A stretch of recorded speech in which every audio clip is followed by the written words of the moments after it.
Good evening, everyone, and welcome to Hampstead Garden Suburb Synagogue's special, important panel discussion called The COVID Vaccine and You.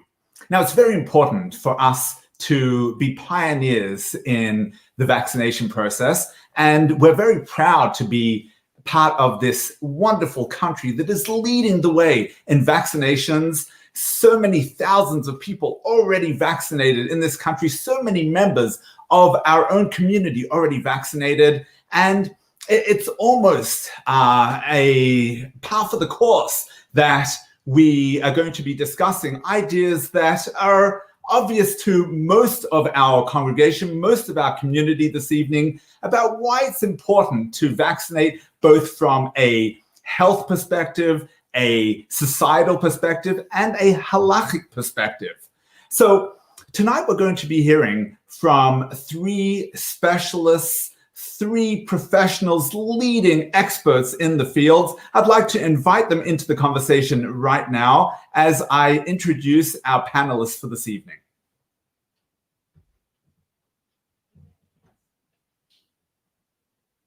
Welcome, Dr. Eli.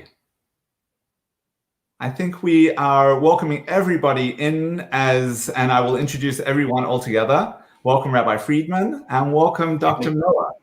So I'm going to make the introductions in the order of the addresses that we're going to hear this evening. So Dr. Liz Miller is an infectious disease epidemiologist who has worked on vaccines and immunization programs for over 40 years. She was the former head of immunization at Public Health England and is now a professor in infectious disease epidemiology at the London School of Hygiene and a visiting professor at the Sackler School of Public Health at Tel Aviv University. She has considerable experience in evaluating vaccine safety and effectiveness and is currently back at PHE, helping their COVID response by leading a study of household transmission of COVID. She is also working for the World Health Organization in assessing COVID vaccines that are candidates for inclusion in the WHO's efficacy trials being conducted in low and middle income countries. Rabbi Dr. Moshe Friedman has a PhD from the University of Surrey University in medical physics, specializing in physiological measurement and signal processing. After his postdoctoral research, he moved to Israel and studied at the David Chappell College for Jewish Studies, Yeshivat Darchei Noam, where he was awarded his smicha. He began his rabbinic career at Northwood United Synagogue in 2009 before joining the New West End in 2015. In addition, he has worked as the Jewish chaplain to the Canary Wharf Multi-Faith Chaplaincy since 2012. In October 2019, he was appointed Deputy Vice Chair to the Moral and Ethical Advisory Group, MEAG, which advises the Department of Health and Social Care on ethical issues related to healthcare in the United Kingdom. Dr. Eli, who needs no last name, kind of like our very own Madonna, is an NHS GP and GP columnist for the Mail on Sunday with weekly health pages that also appear on Mail Online. She is the regular on-screen GP for BBC Breakfast, Sky News, and Channel 5 News, and has spent the last year commentating on COVID across all media, as well as continuing her clinical practice. In June 2020, Dr. Eli volunteered as a trial guinea pig for the Oxford vaccine trial, receiving a vaccination as part of the phase 3 trial. In December 2020, she was told, in fact, that she was on the placebo arm of the trial and has since been vaccinated with the Pfizer-BioNTech vaccination. It's an honor to have as members of our congregation, Dr. Liz Miller and Dr. Eli Cannon, and welcome Rabbi Dr. Moshe Friedman, and thank you for participating in tonight's important panel. The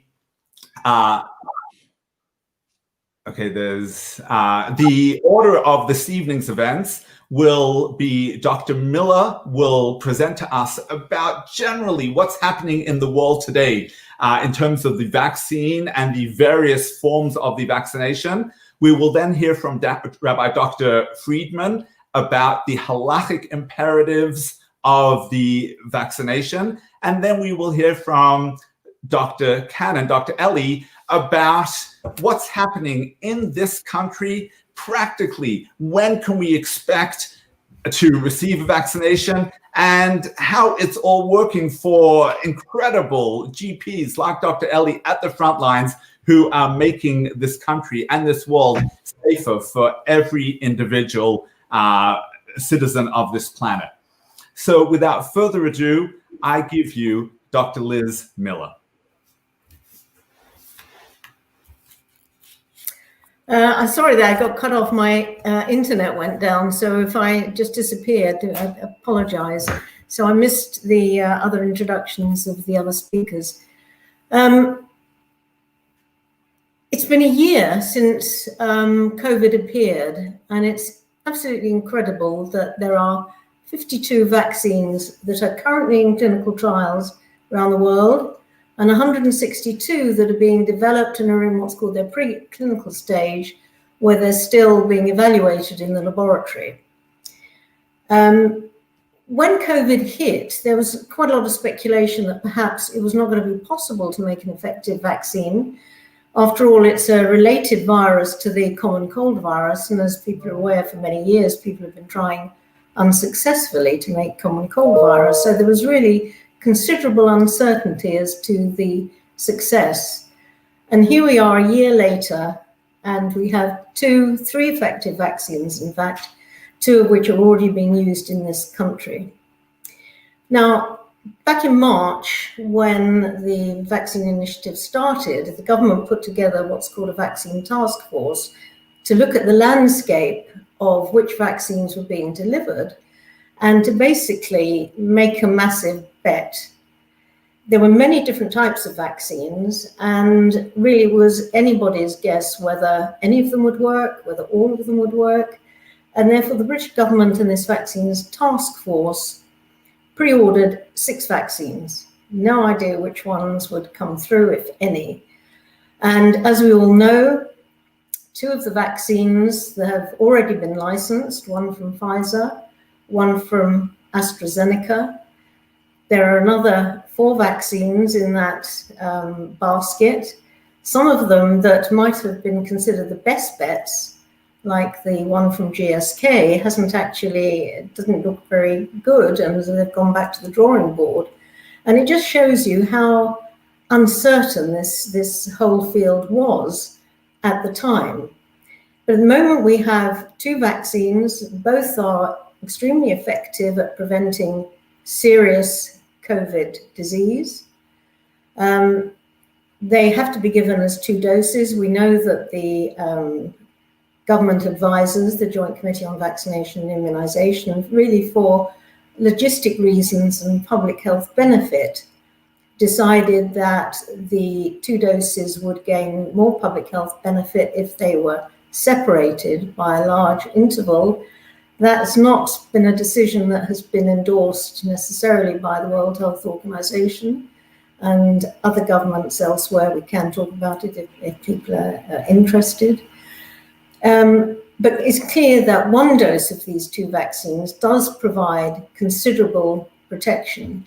And the policy has been quite simply to give it to those that are at highest risks of a severe outcome, which is the elderly, people with underlying illnesses, and also people like healthcare workers and social care workers who are performing a vital function, but also themselves, particularly healthcare workers, are at considerable increased risk due to the effect of exposure through their occupation.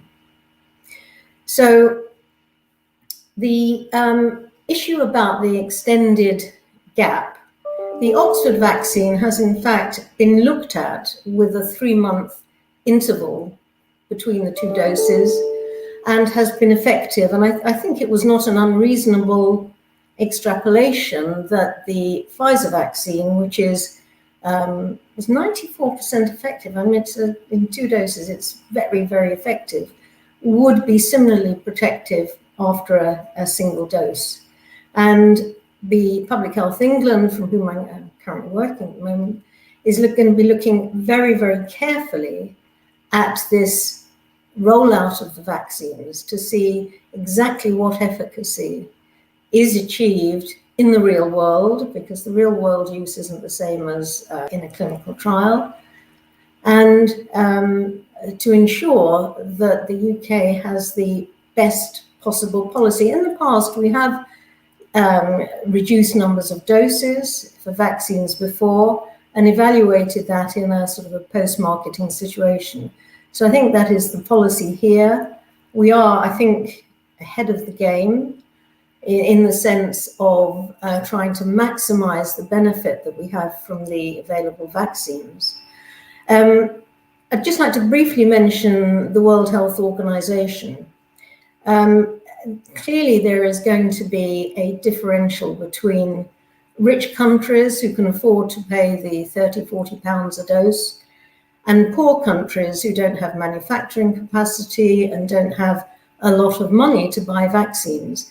And there has been an international initiative called COVAX, where 180 countries around the world have undertaken to provide vaccine and funds to buy vaccines to resource-poor countries. And WHO are leading clinical trials to evaluate the vaccines in these existing settings. So I'm very encouraged. I know that developed countries have got the vaccines first, but there is a great recognition of the need to have equity and equity in access in resource-poor settings. And I think WHO are doing a great job to try and ensure that that does happen. I'll stop there. Happy to take questions in the chat later, but that's the sort of landscape in the UK and more globally.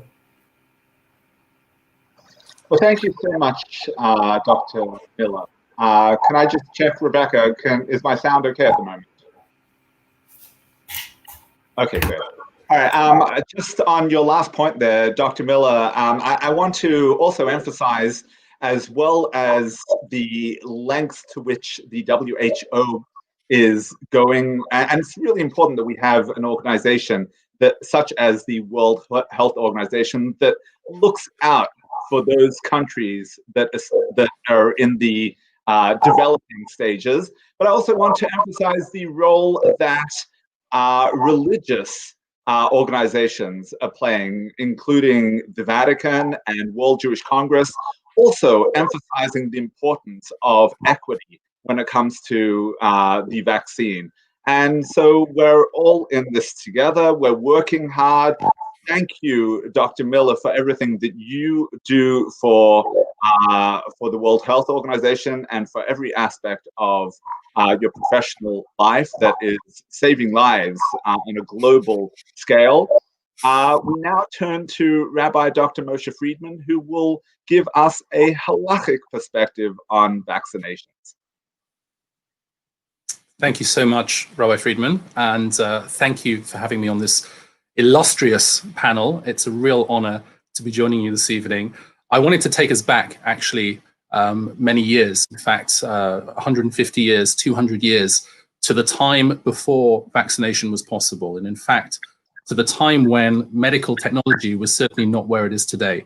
During the smallpox pandemics, there were attempts made to protect people against smallpox. One of those attempts was called variolation, where doctors or barber surgeons at the time would take the pus from the actual pox of people who had smallpox and scratch it or inject it into the skin of people who are healthy in order to protect them against smallpox should they be exposed to it naturally. Now, it sounds almost barbaric, but actually it was effective. About 1 in 1,000 people did contract smallpox and die from this procedure, but that was significantly better than around 33% of people who would die from smallpox had they not been variolated. At the time, there were a number of rabbis, particularly in the 1700s and the early 1800s, who saw this possibility of variolation as something that was a halachic imperative, despite the fact that there were risks, despite the fact that many high-profile people tried the process of variolation, or inoculation as it was often called, and died from it, including none other than the 8th son Octavius of King George III. at the very same time, there was a rabbi at the Hamburg synagogue called Rabbi Hamburger, who was a lay dayan, and he worked under the auspices of the chief rabbi at the time, Rabbi David Tevel Schiff.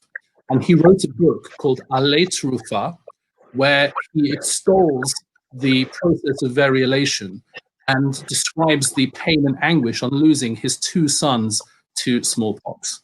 Fast forward a few years, and of course we have the famous story of Edward Jenner, the great British scientist who discovered that milkmaids who had contracted cowpox, which is very similar to smallpox, were basically protected from smallpox and were able to go about their business and not be affected by these terrible epidemics that would break out.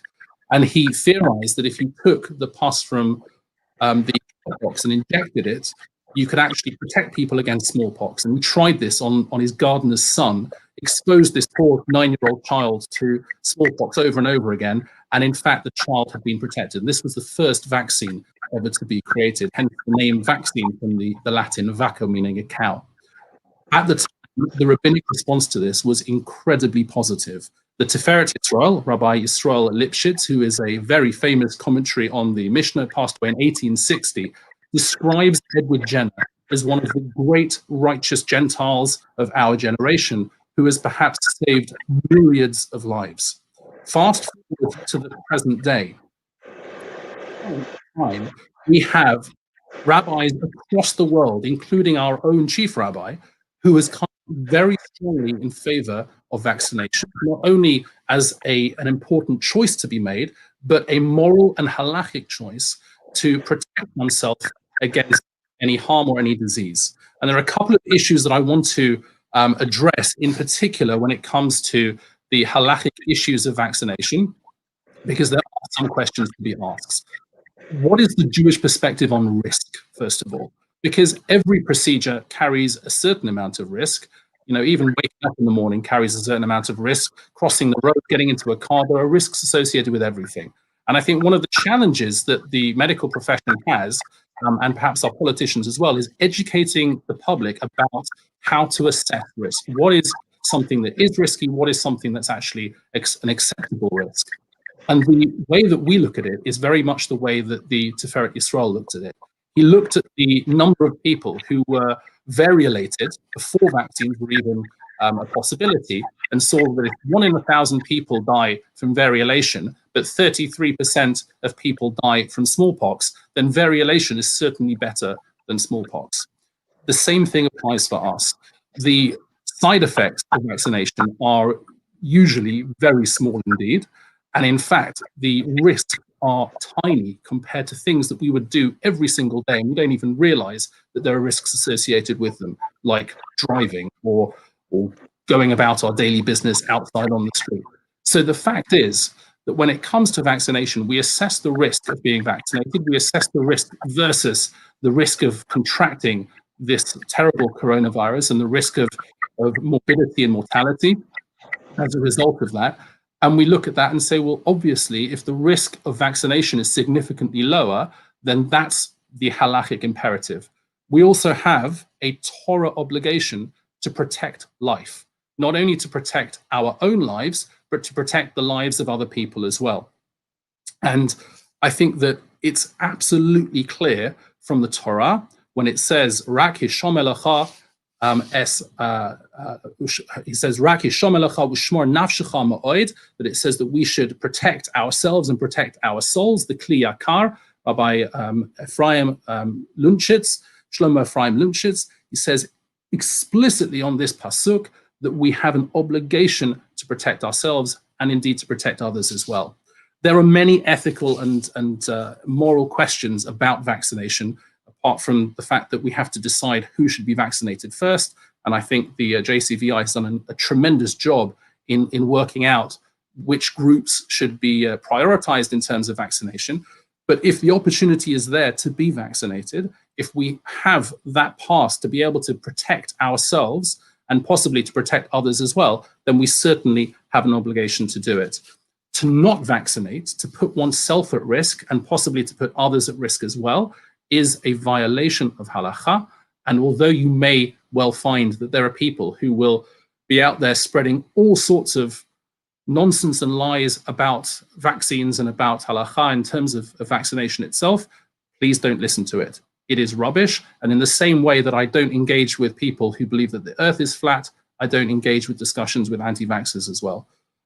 One final point, which is a question about the kashrut of the vaccine itself. There are two questions about vaccination which we should address in terms of the kashrut.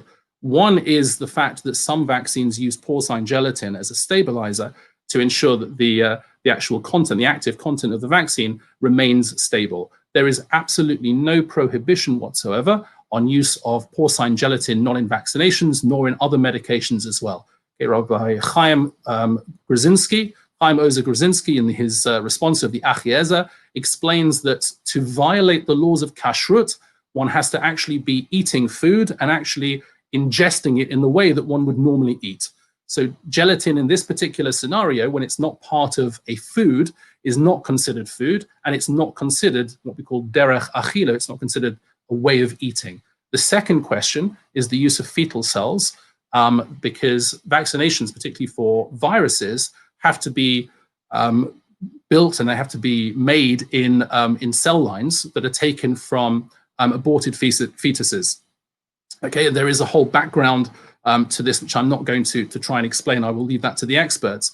But once again, in terms of the use of aborted fetuses, in terms of halakha, there is very little opposition to this whatsoever, because the two cases of the fetuses who were actually aborted were in cases where there was significant concern about the psychiatric health of the mother. So even in terms of the halakhic imperative to preserve life and the prohibition on abortion under certain circumstances, under normal circumstances, there are times when we would say that abortion is permitted, and these cases were certainly cases of that.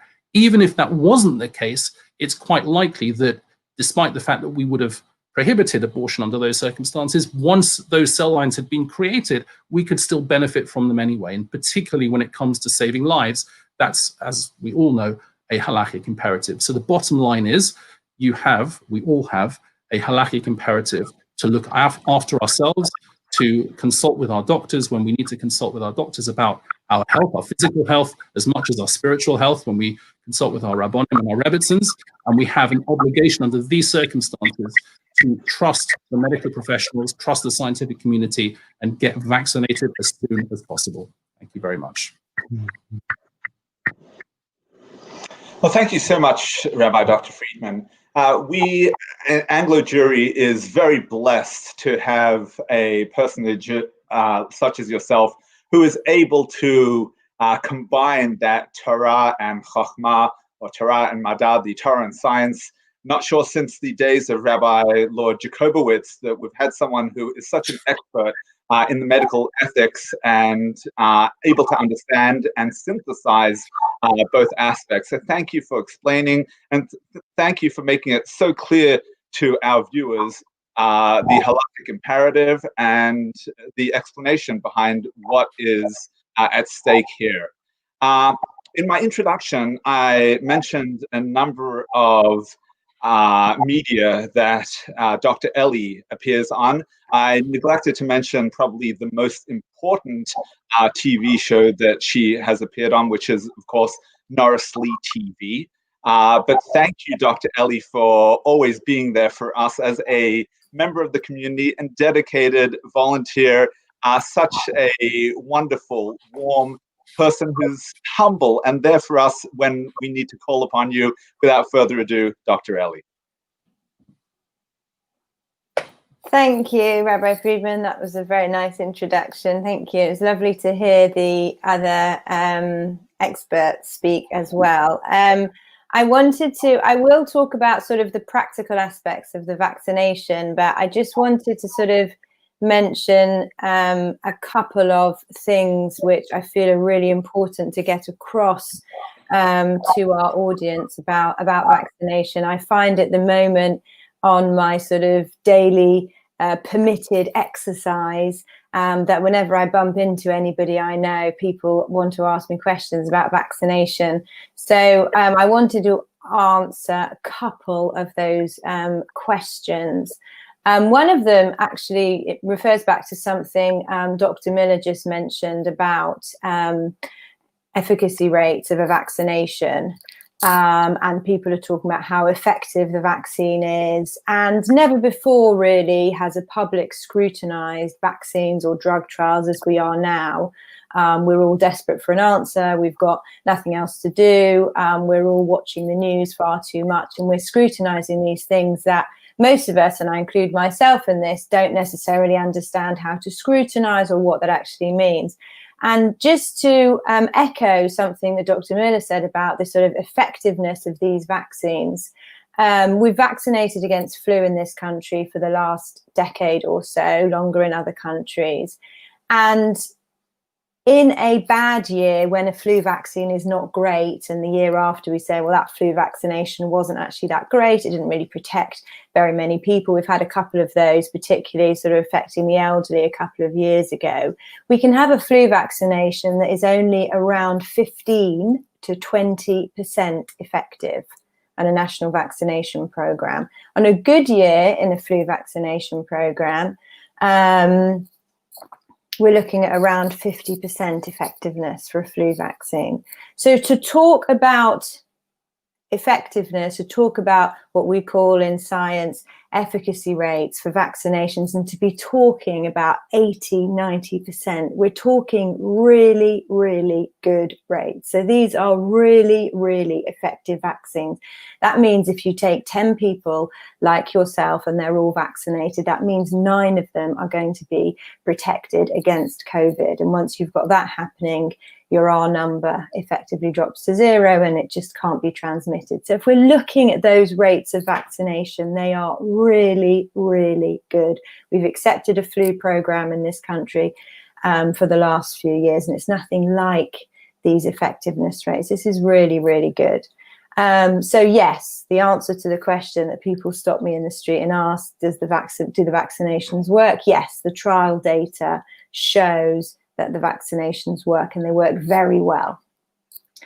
And the other thing I've started hearing the last couple of weeks, and I've started hearing this from patients as well as from people on my daily walks in Hampstead Garden suburb, isn't it better to have the AstraZeneca vaccine rather than the Pfizer vaccine, or vice versa? And that is a question really for Dr. Miller and her colleagues and PHE and the JCVI. And that is not a question for us, because you can't compare the effectiveness of an AstraZeneca vaccine and a Pfizer vaccination. It is like trying to compare an apple and a pear, because the trial data is not identical. So in the Oxford vaccine trial, in order to test its effectiveness, they looked at whether or not trial guinea pigs had a positive swab and what symptoms they had. And in the Pfizer trial, they also looked at whether or not people had a positive swab, but they looked at different symptoms. They had different criteria. They had different endpoints. They looked at hospitalization and deaths, and they each looked at different things. So you can't compare scientifically the data and say one is more effective than the other. What you can do at population level, PHE and JCVI have to do this, is say, well, of course the AstraZeneca vaccine is better because we don't need cold chain storage and we can get it out quickly, and GPs can give it to their housebound patients quick in these mass vaccination centres. So you can say that, and you can talk about it being better on those terms. We can talk about Pfizer being better because it was ready quicker and it was there, and we started giving it in the second week in December. But you can't really talk about actually for an individual is one better than the other. And even if you were to compare the effectiveness rates, which, as I've said, are not really comparable, in fact, they are comparable because they're both well over 80%, which, as I've said, is very good for a vaccination. We have to look now at these COVID vaccinations really, to emphasize what Rabbi Friedman just said, really as that we are now pioneers, and that this is the way out. We have had 9, 10 months, probably 11 months of the risks of death from COVID, but also the enormous risks of lockdown staring us all in the face. I don't need to remind anybody what those traumas look like, whether within your own household, within your own family, within our community, or whether it's something that you see on the news, or the very fact that you're not actually allowed to leave your house to socialize. These are huge risks to our life, and COVID is a huge risk to our life. And that any decision you are thinking about in terms of your COVID vaccination, you really have to look back over the last year and think about what we have all faced on a personal level, on a community level, on a global level, and really feel that whatever any of us can do now, it is worth taking the risk. It is worth going for this vaccination.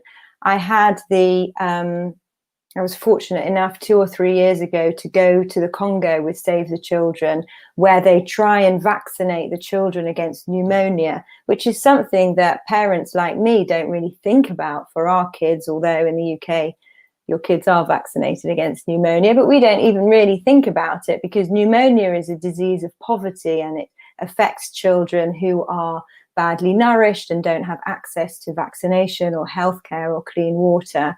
And in the Congo, when I went there with Save the Children, parents walk for miles, and it sounds like a cliche from a TV clip, but parents genuinely walk for miles, like you see on comic relief videos, in order to get their children vaccinated. They would do anything to get their children vaccinated. Health visitors walk to villages. They go house to house vaccinating, because they are facing life and death. They are facing their children's life against protecting them. And I think, to be honest, right now, given what we are all facing, I think that is how we all need to be looking at these COVID vaccinations. Again, like Rabbi Friedman, I wouldn't want to entertain any conspiracy theories, but quite frankly, we need to save all of our lives. We need to save our children's lives. We need to save the lives of the most vulnerable people in our society, and we need to walk for miles to get those vaccinations. And if that means that we have to take a vaccination appointment further away, or at a different time, or this or that, we need to maybe be a little less precious, and I include myself in that. We need to go ahead and do this and jump in like pioneers, as I did as a guinea pig on a trial. And it's so important that we all now do this, because we are on a day-to-day basis now facing life and death. Even if we're at home with our door shut, this is what we're all looking at. In terms of what's actually happening, I know that that's what you wanted me to talk about, what's actually happening on the ground.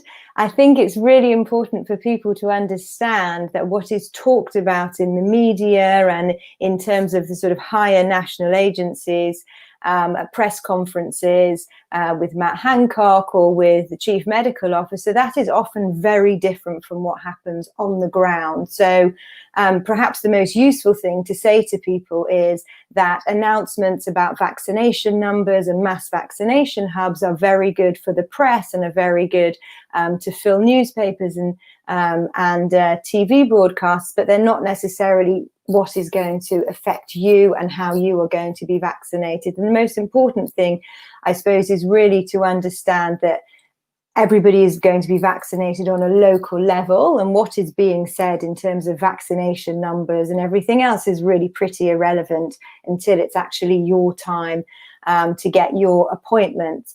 There's certainly concern amongst doctors, amongst GPs, that the mass vaccination hubs that we're seeing make great telly, but very much like the Nightingale hospitals, actually, what do they mean? And one of the reasons I say that is because GPs and pharmacies, as you will all know, are incredibly well equipped every year to deliver a flu vaccination program. So actually, this is really what should be being empowered, not necessarily mass vaccination hubs, but we'll put that to one side and I'll explain to you what I think is really happening. So this is different in all areas. People will know in Hampstead Garden Suburb, there's a difference even between the different GP surgeries.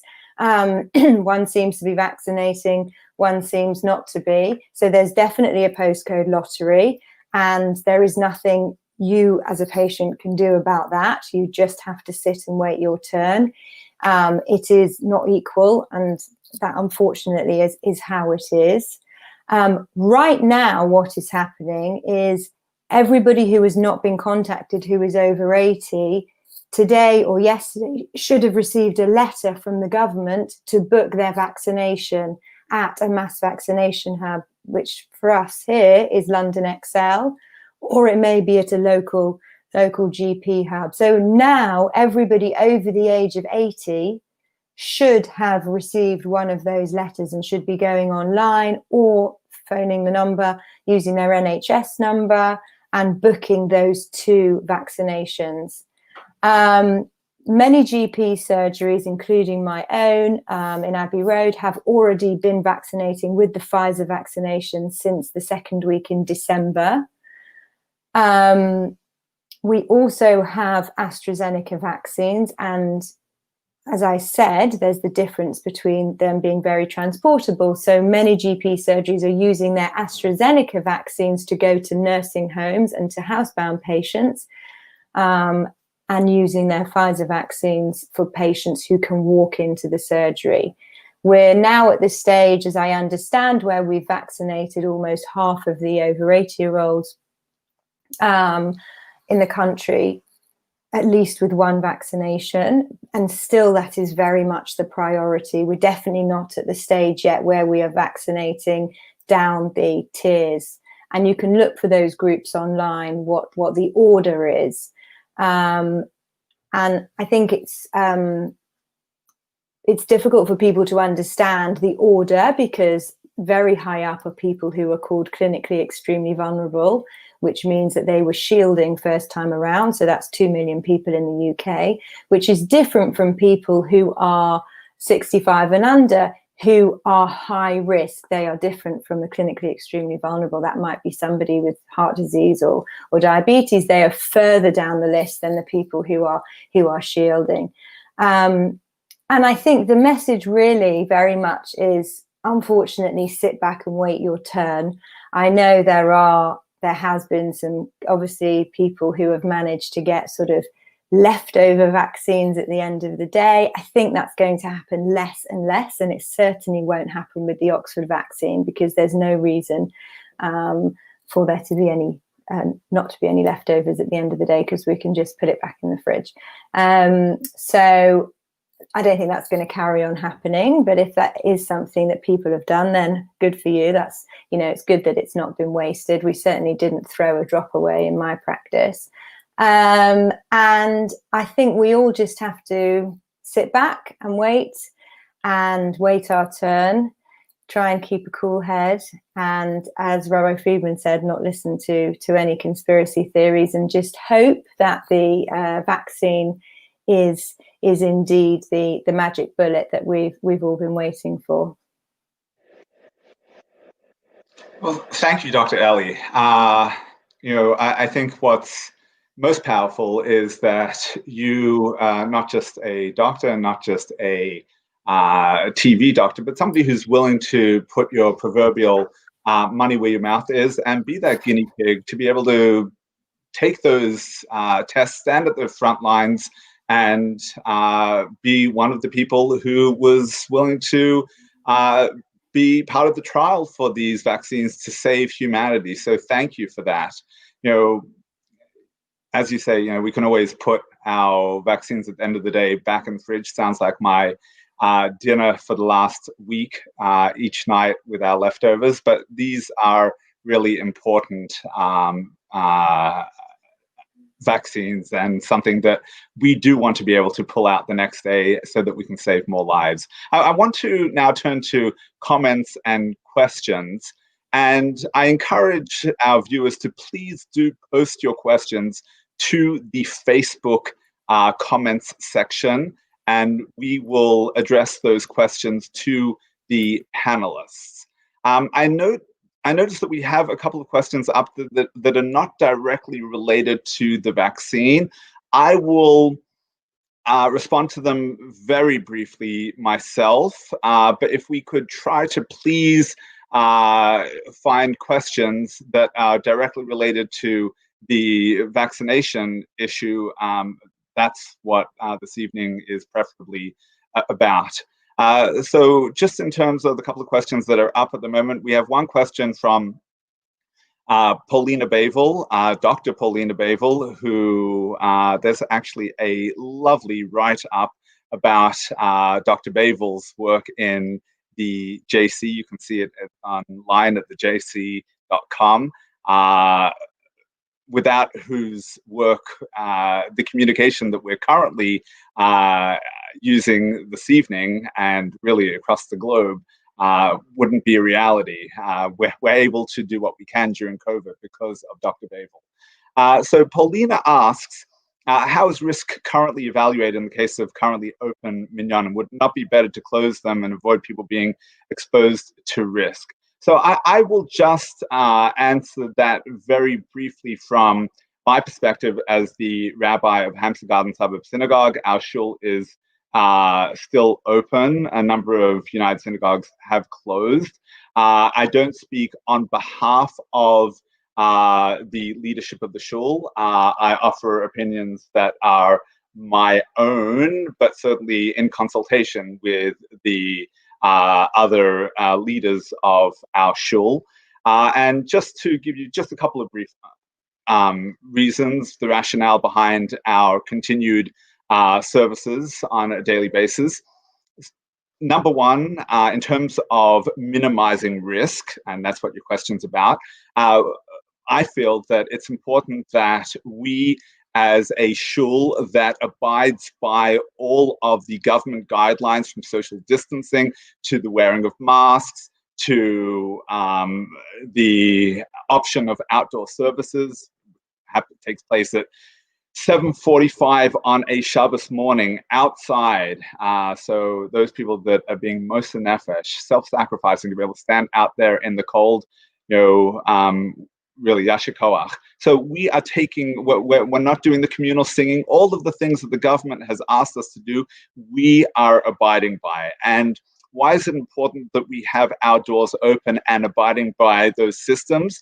Because if we were to close our doors, we know from previous lockdowns that we have members that say will attend less safe services. And so we feel that we are helping the safety and security of our members and others by keeping our doors open and adhering to all of the guidelines. As an additional point, we also feel that if the government scientists have currently deemed places of worship that abide by the guidelines to be safe and secure institutions, we say, who are we to think that we know better than the scientists, than the government scientists? And if that's their advice, we feel it's beyond our data set, our knowledge, and our authority to close the doors of the shul until the government and or United Synagogue advises us to do so. We have another question here from Rika Infante, who asks about rabbis who are officiating at weddings, illegal weddings. To that, I echo the thoughts, the earlier comments of Rabbi Dr. Friedman, who refuses to engage with flat earthers. There are people who are going to break the law. There are people who are going to act inappropriately, illegally, against not only Dina de Malchuta Dina, the law of the country being the law, but in addition, they will be answerable to the heavenly court after 120 for the lives that they caused to be lost to COVID on account of their lack of responsibility. And we certainly do not condone such activity and condemn it in the strongest language. And I know that Rabbi Dr. Friedman, during the first lockdown, spoke very strongly against people who thought that they knew better by making secret minyanim, underground minyanim, and that's not the way we serve God. When God says that the shuls should be shut, I've said in the past, when we can't say Kaddish, rest assured, God is gathering a minion of his angels and saying Kaddish on our behalf. I'm going to invite the other panelists back into the studio now so that I can take some of the questions from the floor to the panelists. And we have a question here from Janice Admoni, directed to Dr. Ellie. And she asks, once one has the 2 vaccines, do you still need to quarantine when you return to the UK?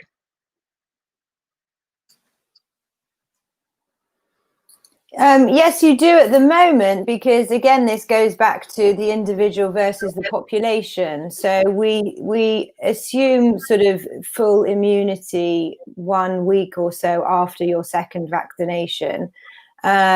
So you are, you are sort of protected at that point, 7 days post second dose.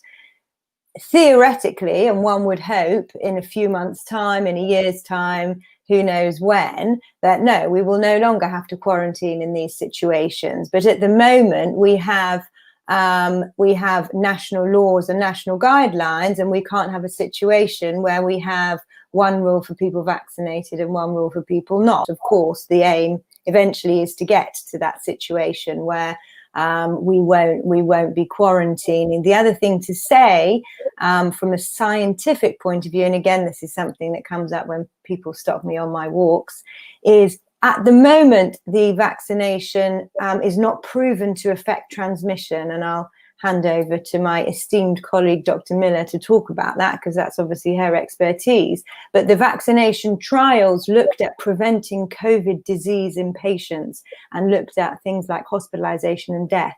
It did not look at transmission. So we cannot say from the trial data that if you are vaccinated, you will not transmit it. We hope you will not transmit it and carry it to somebody. But I think, we can ask Dr. Miller, that we can't actually say that yet. Dr. Miller?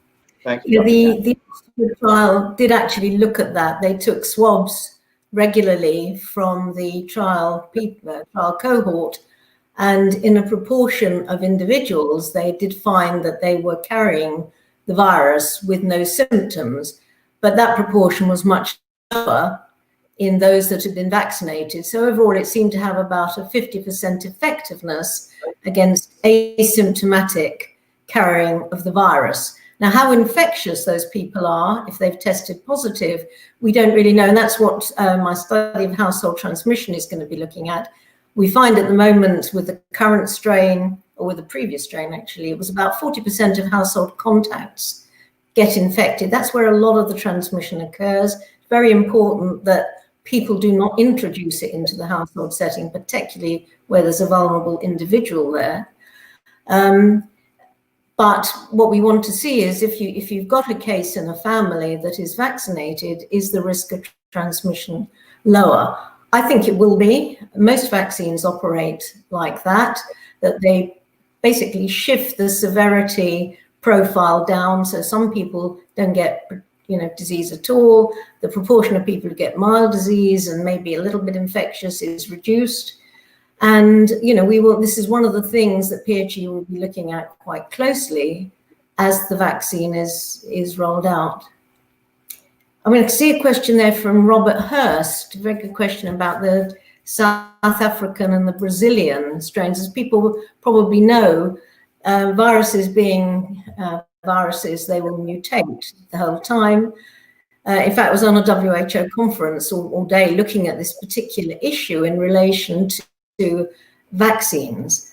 There's a massive international effort at the moment to look at how these new variants differ in terms of their, protection against the vaccine. Does the vaccine, if you have blood samples from an individual who's been vaccinated with the current vaccines, does it kill the virus?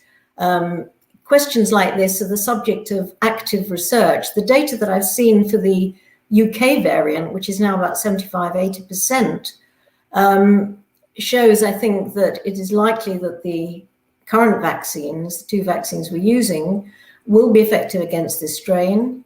The data that PHE has got suggests that while it might be more transmissible, it's certainly not associated with a higher death rate or hospitalization rate. But what it does mean is that to get herd immunity, you've just got to vaccinate that many more people in the population if you've got a more transmissible virus.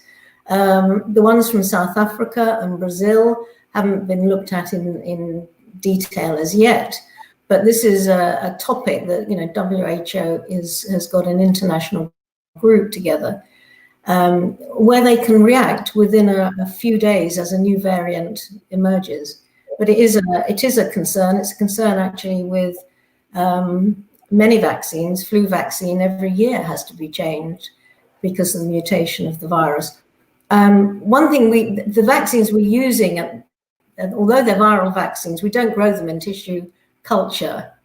The particular way of making the vaccines that we're using now, particularly the Pfizer one, it can really is sort of produced in the laboratory, if you like. But there will probably be 2nd and 3rd generation vaccines coming along that are even better than the ones we've got now. Perhaps single-dose vaccines that can be given with instilling a drop in the nose, which would be ideal, that are temperature stable. So we're going to see evolution on the vaccine field, both for convenience of administration, but also, I think, to keep up with what is a inevitably evolving virus. Thank you both. I'm going to group together a number of the questions here that deal with certain vulnerabilities and allergic reactions or inability to take the vaccine. Who would like to speak to whether it be certain one of the Gillian Yates-Rayfield asks about genotropin injection. Madeline Cohen asks about groups of the population with autoimmune diseases. Stan Cohen asks about an allergy to penicillin. There have been talks of, somebody else asked about the need, Riva Silverman Khan asked about women in childbearing years who are trying to get pregnant. There were rumors about issues around fertility, issues around giving it to kids. Who would like to address those questions? I mean, in terms of, I'll address some of them. In terms of things, so allergies has all been answered by the MHRA. So we are not worried about people with penicillin allergies in terms of the vaccinations. Really, the only people who need to be concerned are people who carry an EpiPen or who have had a significant anaphylactic reaction to a vaccination ingredient previously. So the allergy situation does not impact most people, but that is something that people can certainly look up on the MHRA press briefing from a couple of weeks ago when they licensed the vaccinations. In terms of things like autoimmune conditions, I mean, autoimmune conditions, that's an incredibly wide topic. And so there's autoimmune conditions range from very mild autoimmune conditions, of which I have at least one, to very, very serious autoimmune conditions. And generally speaking, people with autoimmune conditions can have both of these vaccinations. They are not live vaccinations, and therefore you are not being given a piece of virus that could be a problem. Some vaccinations can be. So autoimmune conditions it really should not be a problem. Somebody's asked about COPD, which is chronic lung disease. And absolutely, you should be having your COVID vaccination. You are far more at risk from COVID than from any vaccination. I will hand over to my colleagues to talk. The issue with pregnant women is complicated because vaccinations are, no medicine is ever tested on pregnant women or breastfeeding women or kids. So it's all extrapolated. Thank you, Dr. Ellie. Rabbi Dr. Friedman or Dr. Miller, would either of you like to address the question of giving the vaccines to children? Well, there are clinical trials starting and reducing the age into the pediatric population.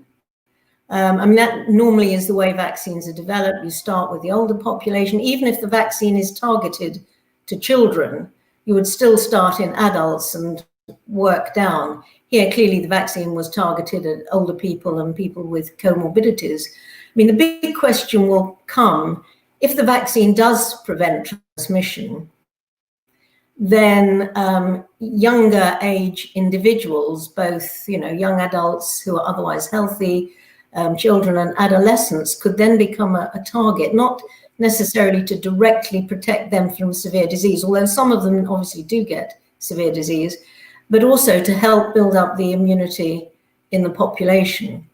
So, it's a natural extension of focusing the original trials onto those age groups that are at greatest risk.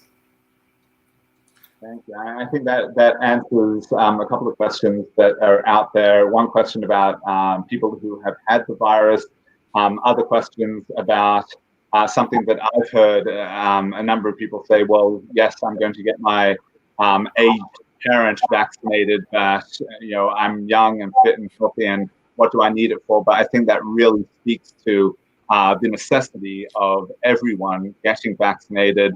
The more people that we have vaccinated, the less we have the transmission. As Dr. Ellie described it earlier, when we have 9 out of 10 people who, or 9 out of 10 that are immune to it, then the R number drops to near 0.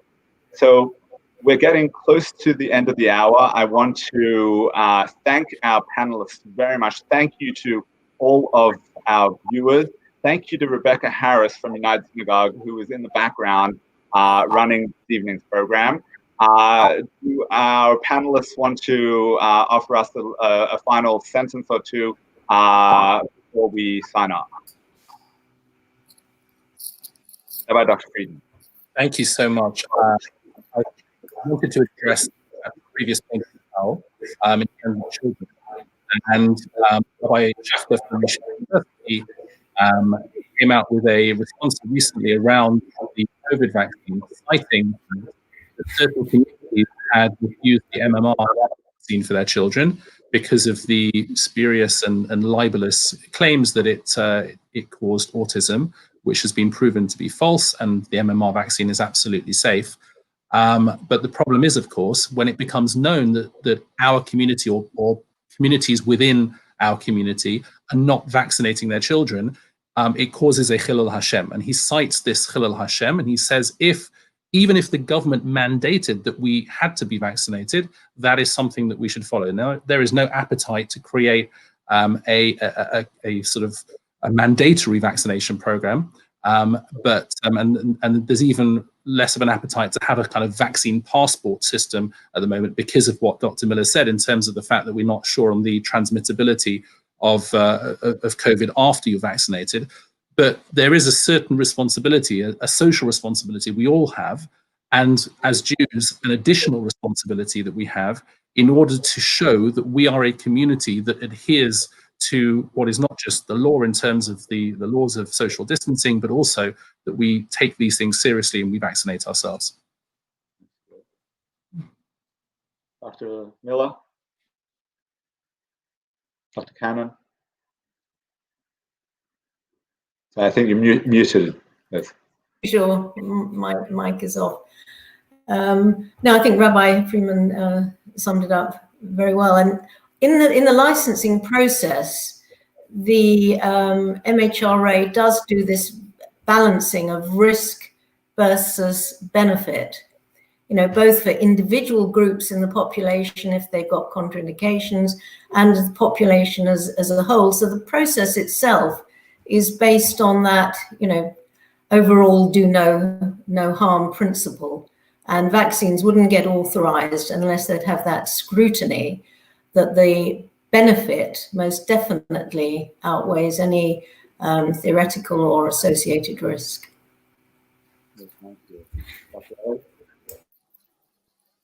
Thank you. Thank you for having me as part of this. I think we have to really look back over the last 10 or 11 months and realize we have seen what the world looks like without vaccination.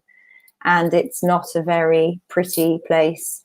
And it's a painful place where there is a lot of death and a lot of destruction. And we don't even know what is to come in the next few years, the consequences of the lockdowns and the effects on young people and the vulnerable and sort of the mental health impact. We talk about the pandemic in terms of the NHS. We are facing a tsunami of mental health problems, and that will hugely impact the NHS.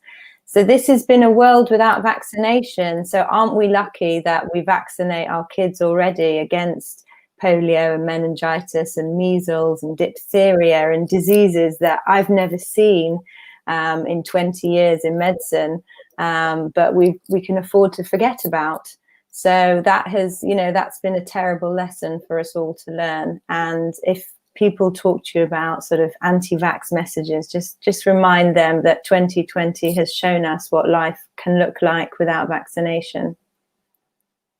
Well, thank you all. Thank you for bringing blessing to the community this evening and the blessings that each of you bring on a daily basis to this country and to this world.